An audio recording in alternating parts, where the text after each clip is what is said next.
తాకట్టులో ఉన్న బంగారాన్ని విడిపించి ఆ రోజు ఆన్లైన్ ధరకే కొంటుంది కొమ్మూరి గోల్డ్. అందరికీ నమస్కారం అండి. సుమన్ టీవీకి స్వాగతం. నేను గీతాంజలి. జై శ్రీరామ్. మే 12వ తారీఖు విశేషమైన రోజు అండి. హనుమత్ జయంతి మంగళవారం రావడం. ఈ రోజున హనుమాన్ చాలీసా పారాయణ చేద్దాం అందరూ రండి అని ఒక పిలిపిస్తే ఎంతమంది ఫోన్లు చేశారు. కేవలం పారాయణ కాకుండా మన్యు సూక్త హోమం నిర్వహిస్తూ దాంతో పాటుగా హనుమాన్ చాలీసా పారాయణం అనేది 27 నక్షత్రాలకు అనుగుణంగా 27 సార్లు చేయబోతున్నామండి. ఇది ఇప్పటి వరకు దాదాపుగా ఎక్కడా మనం చూసుండము. అంత అత్యద్భుతంగా ఈ కార్యక్రమం జరగబోతోంది. అంతేకాదు విశేషంగా 1,00,000 మధు పుష్పాలతోటి ఆంజనేయ స్వామి వారికి అర్చన జరగబోతోంది. అసలు ఎంత వేడుకగా ఉంటుందో కదా. మనం విడివిడిగా ఈ కార్యక్రమాలు చూసుంటాం, కానీ ఒకేసారి ఇన్ని జరగడం చాలా అరుదు. దాంతో పాటుగా ఎవరైతే భక్తులు వస్తున్నారో వారు కూడా స్వయంగా పూజించుకునే ఒక సదవకాశం. మరి ఈ వివరాలన్నీ తెలుసుకుందాం. మనకి పూర్తిగా ఈ కార్యక్రమాన్ని పర్యవేక్షిస్తున్నది అన్నవరపు తిరుపతి మూర్తి అవధాని గురువు గారు, భారతీయ శంకరపీఠం వ్యవస్థాపకులు, ప్రముఖ ఆధ్యాత్మికవేత్త. వారే ఏర్పాట్లన్నీ కూడా మనకు చూస్తున్నారు. ప్రత్యక్షంగా వారి సమక్షంలో మనం చేసుకోబోతున్నాము. ఇంకొక విషయం ఏంటంటే, వారు మనకి సూచిస్తారు ఏ విధంగా చేయాలని. మన చేతులతో చక్కగా మనం పూజించే విధానాన్ని కూడా తెలియచేస్తారు. మరి ఏం జరుగుతాయి ఆ రోజు కార్యక్రమాలు గురుగారి మాటలో విని తెలుసుకుందాం. గురుగారు నమస్కారం అండి. పరమేశ్వరార్పణం. గురుగారు, మే 12వ తారీఖు చాలా విశేషమైన కార్యక్రమం. మరి మీ పర్యవేక్షణలో జరగబోతున్నటువంటి కార్యక్రమ వివరాల కోసం అందరూ ఎంతగానో ఎదురు చూస్తున్నారు, తెలియజేస్తారా? యత్ర యత్ర రఘునాథ కీర్తనం తత్ర తత్ర కృతమస్తకాంజలిం బాష్పవారి పరిపూర్ణలోచనం మారుతిం నమత రాక్షసాంతకం అనేటువంటిది ఉన్నది. మారుతి అనేటువంటి పేరు ఆంజనేయ స్వామి వారికి ఎన్ని నామాలు ఉంటాయో ఏ ఒక్క నామం స్మరించినా రాక్షస అనేటువంటి పదం అక్కడతో అంతమైపోతుంది అనేటువంటిది ఒక పదం ఉందండి.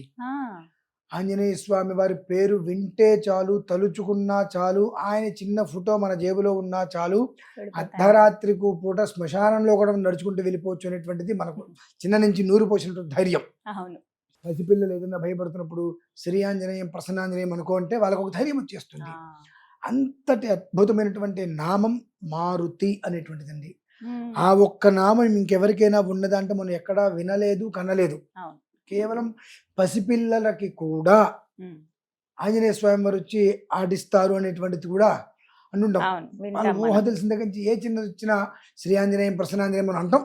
బాగా పరిపాటి. ఎందువలనంటే సర్వభూత గ్రహ పిశాచ మండలాలన్నిట్లని కూడా కేవలం కూడా కనుచూపుతోటే అలా నెరవేర్చేటువంటి వాడు ఆంజనేయ స్వామి వారు. అయితే ఇప్పుడు ఈ మే 12 అని చెప్పి ప్రతి సంవత్సరము కూడా హనుమత్ జయంతి వస్తున్న. దీనికి ఎందుకు ఇంత ప్రాముఖ్యత వస్తుంది అంటే, మీరందరూ కూడా చూసేటువంటిది మంగళవారం వస్తుంది, పూర్వభద్ర నక్షత్రము, వైశాఖ బహుళ దశమి అంటారు. మేమేం ఆలోచిస్తామంటే ఆ రోజు నాడు వచ్చేటువంటి యోగ కరణాలు ఏమిటి? వైధృతి యోగం అంటే చాలా విశేషమైంది చెప్తా. వైధృతి యోగం, అలాగే విష్టికరణం, భవకరణం అని వస్తాయండి. దీనికి మూలం ఏమిటి అంటే, ప్రతి మనిషికి ఏదో ఒక సమస్య వస్తూ ఉంటుంది.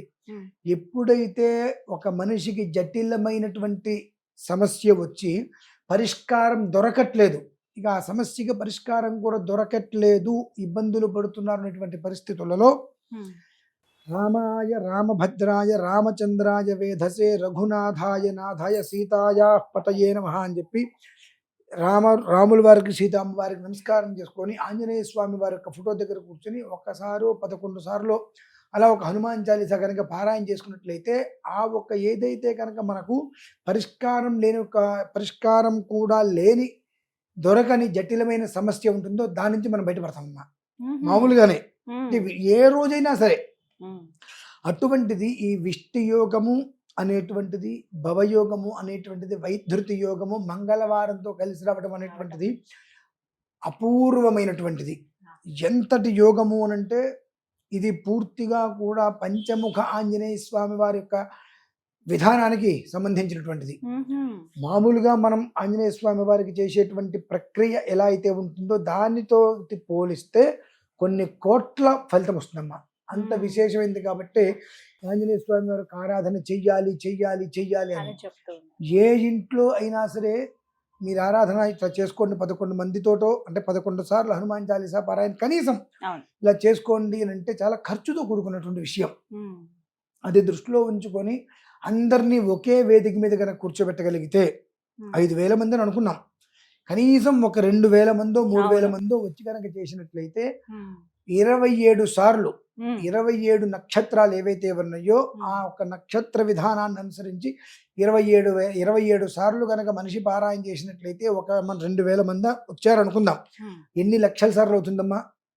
అన్ని లక్షల సార్లు అక్కడ హనుమంతుడికి సంబంధించినటువంటిది ఏదైతే కనుక హనుమాన్ చాలీసా పారాయణం ఉన్నదో అది ధ్వని అనేటువంటిది ఆ పరిసరాలలో ఉండేటువంటి దుష్టగ్రహాలు ఏవి కూడా దరి చేరకున్నటువంటి ఒక వైబ్రేషన్ అనేటువంటిది ఏర్పడుతుంది.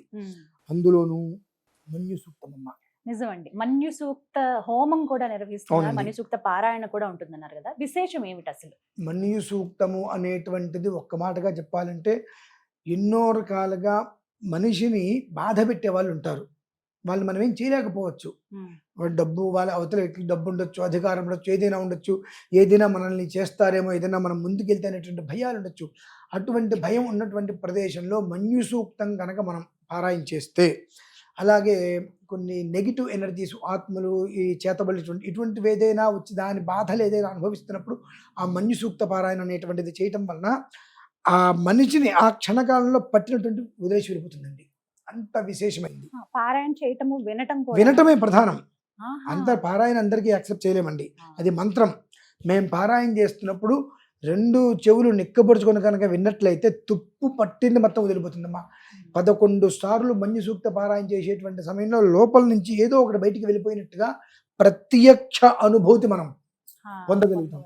ఇది ఒకటైతే మన్యు సూక్త హోమం. ఈ మన్యు సూక్త హోమం అనేటువంటిది మనం మిరియాలు, బెల్లము ఈ 2 కలిపినటువంటి పదార్థములతో హోమం చేస్తాము. యస్తే మన్యో విధద్వజ్రసాయ కసహ ఓజః పుష్యతి విశ్వమానుషకు. స్వామివారికి మిరియాలంటే చాలా ప్రాణం. శత్రున్ విమోచ్యతి అంటారండి. సంసృష్టం ధనముభయం సమాకృతమస్మభ్యం దత్తాం వరుణశ్చ మన్యుః భియం దధానా హృదయేషు శత్రవః పరాజితాసో అపనిలయంతాం. నీ జీవితంలో జన్మాంతంలో కూడా జన్మించిన దగ్గర ఇవాళ వరకు నువ్వు ఎవరికి మంచి చేసినా, ఎవరికి ఎంత చేసినప్పటికీ కూడా నిన్ను ఎవరైనా శత్రువుగా భావించి కనుక ఉన్నట్లయితే ఆ క్షంతు వారందరూ వెళ్ళిపోతారు. తమలపాకు తీసుకొని బెల్లము, మిరియాలు కలిపిన పదార్థం తమలపాకులో పెట్టి స్వామివారికి హోమం చేయటం. అలా చేస్తారు.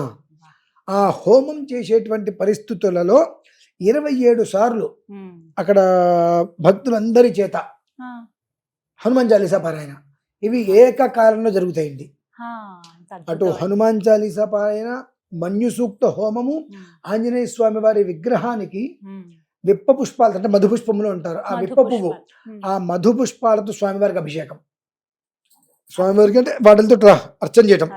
ఈ 3 కూడా ఏకకాలంలో జరగడం అనేటువంటిది ఇంతవరకు ఎక్కడా కూడా మనం చూడలేదు, కనలేదు, వినలేదు. అంత అద్భుతమైనటువంటిది. ఏ విధంగా ఉంటుంది అంటే ఆ హనుమాన్ చాలీసా పారాయణ చేస్తూ జాగ్రత్తగా దృష్టి కనుక పెట్టి, ఈ 10 మంది కెమెరాలు తీసుకొచ్చి పెడతారంటే పెట్టమనండి. ఆ మన్యు సూక్త హోమం చేస్తున్నప్పుడు అందులోంచి ఆంజనేయ స్వామి వారి గదాధారి అయి, అది కూడా ఎలా వస్తారో చెప్తున్నా.